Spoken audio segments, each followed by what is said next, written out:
Public Relations Manager for the Ashley Scholarship Fund.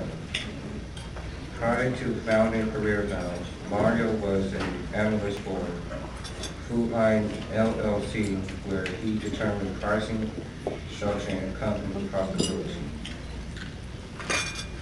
Mario has his marketing degree from South Carolina State University and his MBA from the University of Phoenix, where he serves as an enrollment manager. He is passionate about his work in the community and has done work for youth organizations such as Mushin Muhammad M2 Foundation, Rotary Community Action, Jack and Jill of America, and many others. Please give a warm welcome to Mario Kirkland.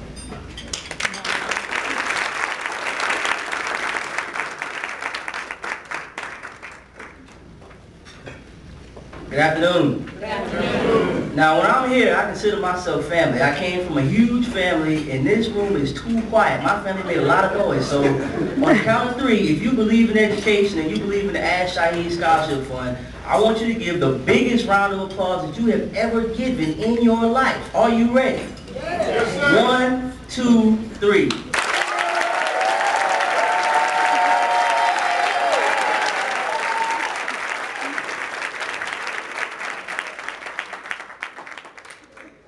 I'm bringing the word today. I want to speak to the youth, but I also want to talk to the young at heart.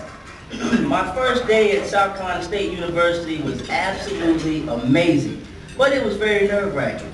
There were young people my age walking around looking exactly like me, which surprised me because I thought that in order to go to college, everyone was going to look really smart, as if they had been born with a silver spoon in their mouth. But these people, they didn't quite look like that. I was very appreciative of that because I felt at home. Some had expensive cars, but some did not have cars. Some had the best of clothes and expensive jewelry, and others were not so flashy. But they all had one thing in common: books. They had a lot of books. Everywhere you look, students walking around with books, pulling books behind them. And I said, wow, there must be some wisdom and knowledge in all of these books. And I found out later on that that definitely was the case. Now, at this point, one day into my college career, I was fresh off the streets of Sumter, South Carolina. I had slid into college on sheer luck. I had not taken the SAT until the last day possible. And I'm not even sure if the school received my score. I had not taken all the proper courses such as Algebra 1, Algebra 2, Chemistry, Geometry, to be accepted to most schools, but I did score well on the SAT. By the grace of God, it had to be the only way. So I had made it to the promised land. I'm going to college, get my acceptance letter in the mail, and I'm ready. Well, actually, there was one problem. I wasn't planning on staying. You see, my grandmother said to me, if you go to college, I'll buy you a car.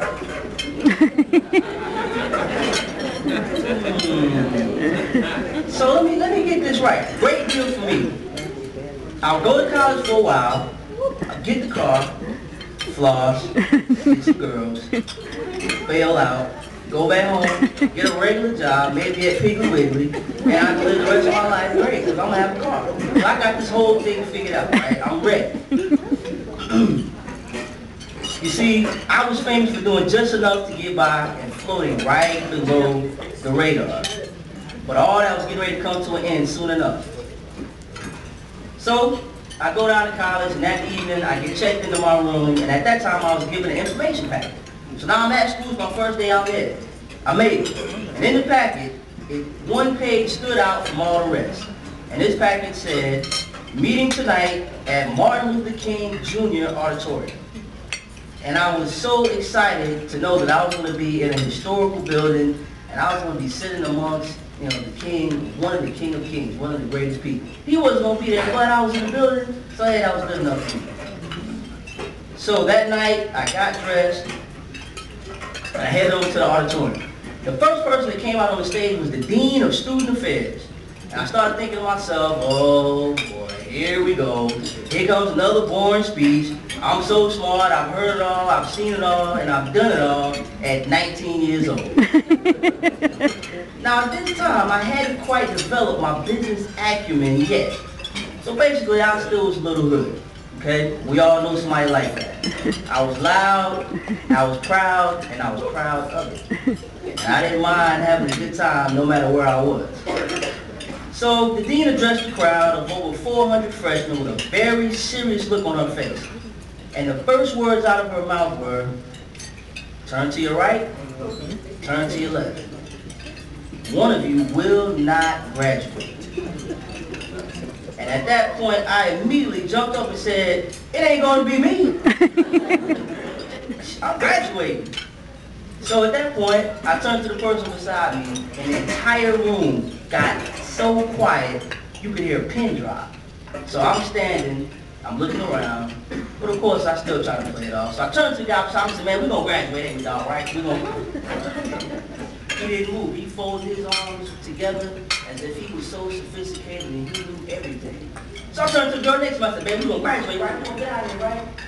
She crossed her legs and looked at me as if I was the most ignorant person she had ever seen in her life. So, at that point, I slumped down into my seat and I realized that college was the most important thing I had ever done in my entire life. I realized that it was not a game, it was not a joke, or anything to be taken lightly. As I reflected on home, I realized that it was not the street corner that I used to hang out on. But college was not the apartment I used to live in with a hole in the ceiling that had the bad plumbing that leaked into my room. College was not the note that I would take to the church to ask for food or spare change if they had it. College was not a place filled with fighting, prostitution, and violence that I had seen as I grew up. But instead, college was a place of maturity. It was a place that maturity could blossom. It was a place where no matter who you are, you can exceed. It's a blank canvas for you to paint your picture to the entire world. That picture will include some friends, it will include some enemies. It'll include some ups, it will include some downs. It's late nights with ramen noodles and soda. It's football games in the fall, but let's not forget that most of all, this is the place that you will receive your education, which is the very thing that you're on your way to get. So when you get to the auditorium and the dean asks you to look to your left and then look to your right, don't stand up and embarrass yourself like I did. But instead, think to yourself, it ain't going to be me. This held true because my plan to get in the car and go home actually failed, thank the Lord. I fell in love with education and I went further than I ever imagined I would. So when you get to school, I want you to dream the dream. Continuously better yourself. Paint the picture with wide strokes and you will never forget it. Anytime you start to feel that you're at a point in life where college is starting to get you down or life itself is starting to get you down, I want you to remember the words, it ain't gonna be me. I will make it, I'm gonna make it. And I'm gonna end on this note.